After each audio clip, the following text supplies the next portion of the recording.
Hello everyone, welcome back to my channel. मैं राहुल शर्मा आप सभी का स्वागत करता हूं। आइए जानते हैं क्या है नागरिकता संशोधन अधिनियम यानी सिटीजनशिप अमेंडमेंट एक्ट। इसके लागू होने से किस किस को फायदा होगा, क्या ये कानून भारतीय मुसलमानों के खिलाफ है। आइए एक एक करके तमाम सवालों का जवाब देते हैं। भारतीय नागरिकता कानून 1955 में बदलाव के लिए 2016 में नागरिकता संशोधन विधेयक 2016 कैब संसद में पेश किया गया था। नागरिकता संशोधन कानून संसद में पास होने से पहले कैब यानी कि सिटीजनशिप अमेंडमेंट बिल था। राष्ट्रपति की मुहर लगने के बाद यह बिल नागरिकता संशोधन कानून यानी सिटीजनशिप अमेंडमेंट एक्ट बन गया। ये याद रखें, भारतीय नागरिकता कानून 1955 में अब तक 6 बार 1986, 1992, 2003, 2005, 2015 और 2019 में संशोधन हो चुका है। आइए डिटेल में बात करते हैं किस साल में पारित हुआ था सीएए। पहली बार सीएए 2016 में लोकसभा में पेश किया गया था। यहां से तो यह बिल पास हो गया, लेकिन राज्यसभा में जाकर अटक गया था। दिसंबर 2019 में इसे लोकसभा में दोबारा पेश किया गया और इस बार लोकसभा और राज्यसभा दोनों जगह से पास हो गया।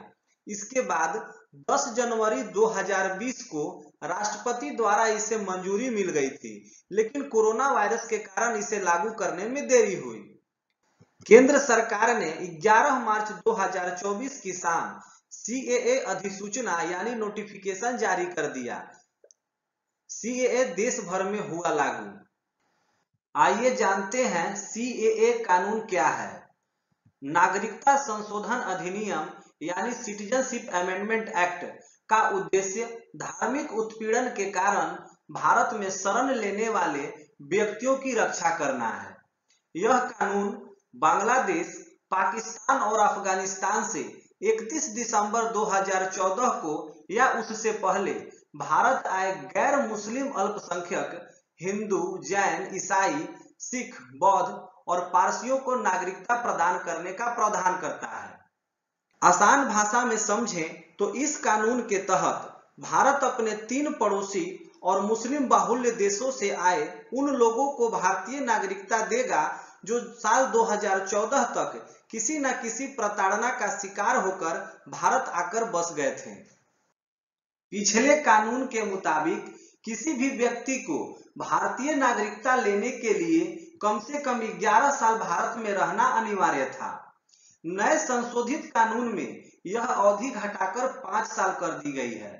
इसका मतलब यह है कि भारतीय नागरिकता उस अप्रवासी को दी जाएगी जो पिछले 1 वर्ष और पिछले 14 वर्षों में से कम 5 वर्ष भारत में रहा हो। आइए जानते हैं भारत के दृष्टिकोण से अवैध अप्रवासी कौन है यानी इलीगल इमिग्रेंट्स कौन है। नागरिकता अधिनियम 1955 के अनुसार एक अवैध अप्रवासी वह है जो नकली या जाली दस्तावेजों के साथ भारत में प्रवेश करता है और उसके पास वैध पासपोर्ट नहीं है, उसे इलीगल इमिग्रेंट्स कहते हैं। जो व्यक्ति वीजा परमिट से अधिक समय तक यहाँ रुक गए हो उसे अवैध अप्रवासी भी कहा जाता है। मौजूदा कानून के तहत भारत में अवैध तरीके से दाखिल होने वाले लोगों को नागरिकता नहीं मिल सकती है और उन्हें वापस उनके देश में भेजने और हिरासत में रखने का प्रावधान है। आइए जानते हैं मुस्लिम वर्ग को कानून में क्यों नहीं शामिल किया गया। भारत के 3 पड़ोसी देश अफगानिस्तान, पाकिस्तान और बांग्लादेश, यहाँ के मुस्लिम समुदाय बहुसंख्यक हैं, मतलब मेजोरिटी में है। इस एक्ट का मोटिव है 3 देशों से आए अल्पसंख्यक जो पीड़ित हैं उन्हें नागरिकता प्रदान करना। मुस्लिम वर्ग यह 3 कंट्री में बहुसंख्यक है, इसलिए मुस्लिम वर्ग को सीएए से बाहर रखा गया है। अब प्रश्न ये उठता है कि सभी चीजें जब क्लियर बता दी आपने तो समस्या पैदा कहां हो रही है। आज से 4 साल पहले जब सीएए संसद से पारित हुआ था उस वक्त ही देश के कई हिस्सों में इसका कड़ा विरोध किया गया। विरोध करने की मुख्य वजह इस संशोधित अधिनियम में मुस्लिम समुदाय को शामिल नहीं किया जाना है। कुछ राजनीतिक पार्टियों ने इसी को आधार मानकर केंद्र सरकार पर जमकर निशाना साधा, विपक्षी पार्टियों के अनुसार इस अधिनियम में संविधान के अनुच्छेद 14 का उल्लंघन हो रहा है, जो समानता के अधिकार की बात करता है। भारत में कुछ ऐसे राज्य हैं जहां सीएए लागू नहीं होता है। संविधान की अनुसूची 6 के तहत 4 राज्य आते हैं जिन्हें विशेष अधिकार प्राप्त है: असम, त्रिपुरा, मेघालय और मिजोरम। आईएलपी यानी इनर लाइन परमिट वाले पूर्वोत्तर राज्य अरुणाचल प्रदेश, नागालैंड, मिजोरम और मणिपुर है। आइए जानते हैं आईएलपी होता क्या है। आईएलपी एक आधिकारिक यात्रा दस्तावेज है जिसे भारत सरकार द्वारा किसी भारतीय नागरिक को संरक्षित क्षेत्र में सीमित समय के लिए आंतरिक यात्रा की मंजूरी देने हेतु जारी किया जाता है। दरअसल इनर लाइन परमिट पूर्वोत्तर में आदिवासी आबादी वाले पहाड़ी क्षेत्रों को मैदानी इलाकों से अलग करता है। इसके मुताबिक इन क्षेत्रों में जाने और रहने के लिए अन्य क्षेत्रों के भारतीय नागरिकों को इनर लाइन परमिट लेने की जरूरत होती है। इसलिए सीएए अरुणाचल प्रदेश, असम, त्रिपुरा, मेघालय, मिजोरम, नागालैंड और मणिपुर में लागू नहीं होता है। आइए इसी टॉपिक से रिलेटेड कुछ महत्वपूर्ण एमसीक्यू प्रश्न देख लेते हैं। आने वाले एग्जाम में यहां से प्रश्न पूछे जा सकते हैं।